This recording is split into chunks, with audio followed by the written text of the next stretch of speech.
Spiritual Socialism Part 2. So, what in different ways can spiritual socialism improve upon the lifestyles of anybody?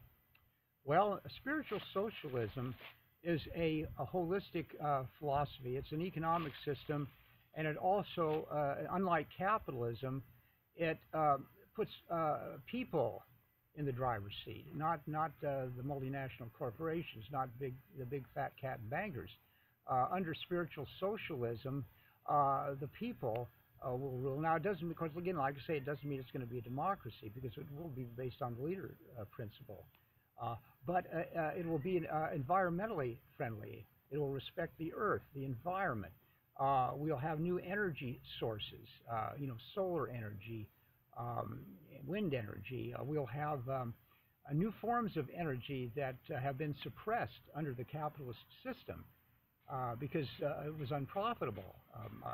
Our whole concept of health and medicine will undergo a total transformation because we will be using natural remedies more, herbs and different holistic modalities rather than drugs. Because you see, the reason drugs are figure so prominently now is because they're so profitable to the big pharmaceutical companies. But that will all stop when we have a national socialist economy, because everything will be geared towards improving human life and also preserving the life of planet Earth. And not only that, but it's definitely the ideal economic system for the new age, the age of Aquarius, which is, of course, as we know, it's an air sign. It's an age of the mind. It's the age of it's going to be a very revolutionary. I mean, the internet is just one first phase of the Aquarian age technology. Everything's going to be more and more ethereal, and less, shall we say, it's going to be of a lighter frequency and less of a heavier frequency. And so do you have any more questions along this nature? What would you say defines spiritual socialism as a symbol? Well,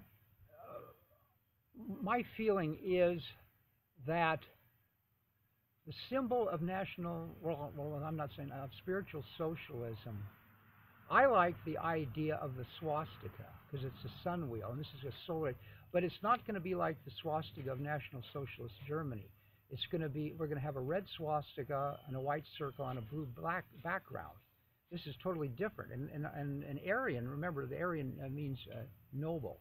So this is not really a racialist thing. It's going to be based upon qualities, Aryan qualities. Aryan means noble. And anybody of any race who is noble is an Aryan, okay?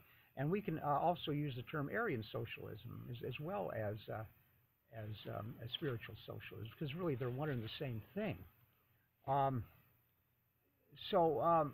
again, like I say, unlike fascism or National Socialism, this is going to be a universalist ideology of philosophy, because nationalism, leads to wars and disruption of harmony. And if we had a world government, because see, people are always afraid of world government, but yeah, world government under the Zionist capitalist system would be terrible.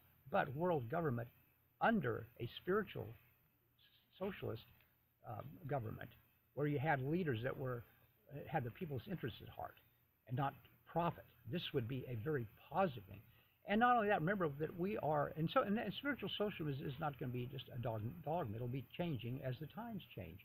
As we get more and more into the new age, we're going to be in contact with extraterrestrials, with interdimensional beings who are going to also give us a lot of information. But the bottom line is capitalism as a system is destructive to everything in human life, and it cannot be tolerated anymore, because if capitalism continues, we're going to blow ourselves up. But thank God that with the internet and with the accumulation now of knowledge filtering down to the people are wakening up, and that is the important thing. Thank you very much. You're very welcome.